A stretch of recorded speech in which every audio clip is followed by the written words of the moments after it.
homo iconicity is an interesting word. And no, it does not have anything to do with homosexuals or sexual orientations or anything like that. It means basically that what you are executing is the same thing as the code. Now, all graph-based programming languages, such as Hyperlambda, and also Lisp-based programming languages, such as Lisp, Lisp programming language, that's literally what Lisp means, have homo iconicity, and that allows for some extreme levels of metaprogramming. Now, if you look at this thing here, right, then it looks like code, right?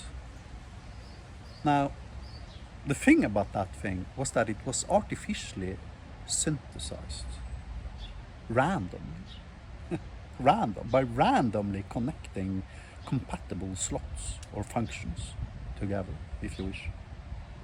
And the way I can get away with that is because I've done that, right? And that thing basically exposes meta information about every single function or slot in my system. So that allows me to traverse the entirety of the programming language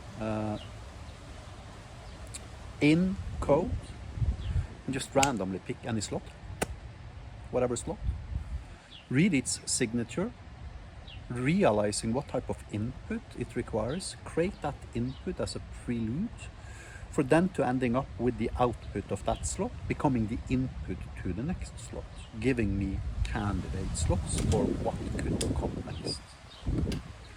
I've spent almost a week on this in total, and I've spent absurd amounts of tokens, yes. I've had the AI help me significantly. But I'm now basically at the point where I can generate infinite amount of training data.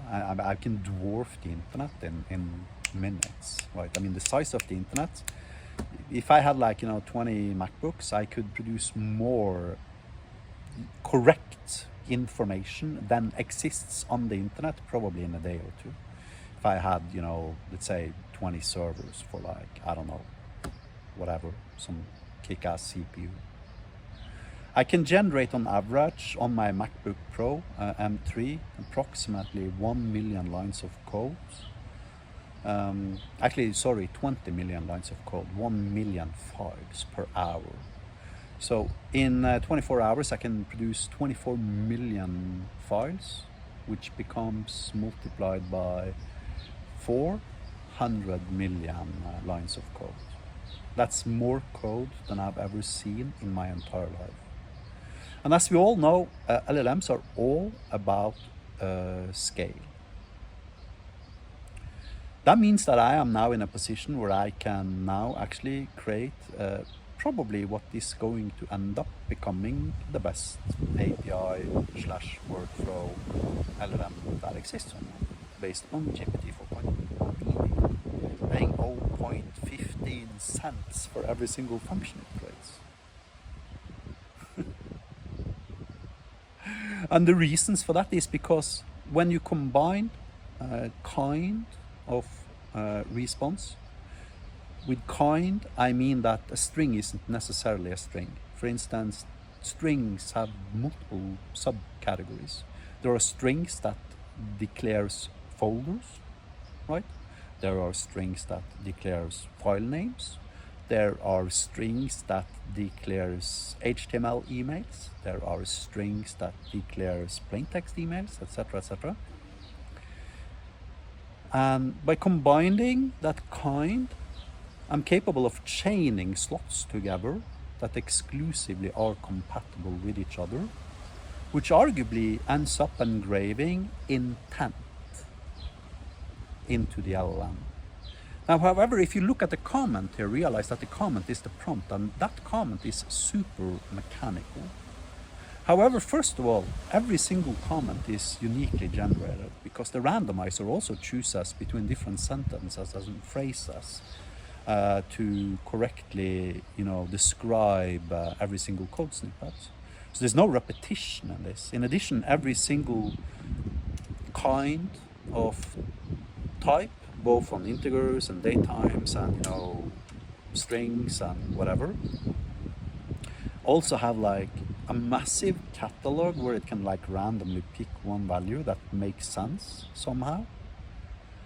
And that process combined allows me to synthetically generate what's referred to as weak intent. But then I can take that comment and I keep the code unchanged, and I send the comment to GPT 4.1 mini, and I tell it rephrase this thing such that it becomes intentional in nature without losing information, of course. Right. And when I do that, I can generate infinite amounts of 100% perfect, flawless code and prompt pairs. And that puts me arguably at the top of the world, you might say, so to speak, when it comes to my domain, API and workflow, AI code generation. Simply put, because I can dwarf everybody in the world. You can hire 1 million software developers and they will not be able to move faster or create more training material than me with a higher accuracy score. And I need to emphasize this also allows me to dynamically parse my existing training material of 330k snippets, which have engraved intent already and have intentional comments. Right, so it actually also allows me to create workflows in Hyperlambda that actually runs through my existing training material and sanity check every single snippet for logical errors and weed them out and or fix them. So basically I end up at a spot where I can have exabytes of training material without one bug. Not as much as one bug. Why? Because absolutely all the code has been semantically verified. Now I need to emphasize, if you try this with a Hyperlambda generator today, you're not gonna, you know, find that level of quality in it. It will mess up frequently because I haven't applied this to my current LLM quite yet. It's still in development. However, my argument is that, you know, in the future there will exist nothing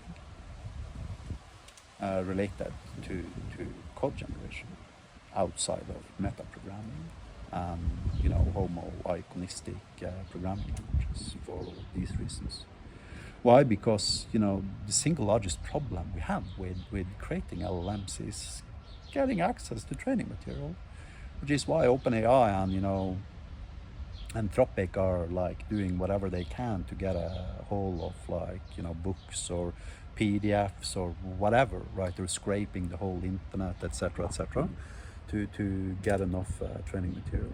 And I can just click a button and in a second I got more training material than Anthropic, OpenAI, Microsoft and AWS has combined. So metaprogramming is the end of programming. And if you think about what metaprogramming actually is, metaprogramming is having the machine create the code, which was why my slogan is where the machine creates the code. Now, what is AI generated code? Well, it is by the very definition having the machine generate code. Right?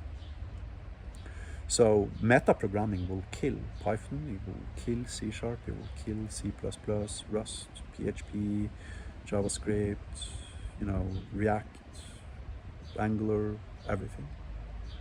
Metaprogramming will kill every single programming language on earth, and that seems like a drastic statement, but the reasons is because it's simply too easy to generate training material for a metaprogramming language based upon homo iconicity.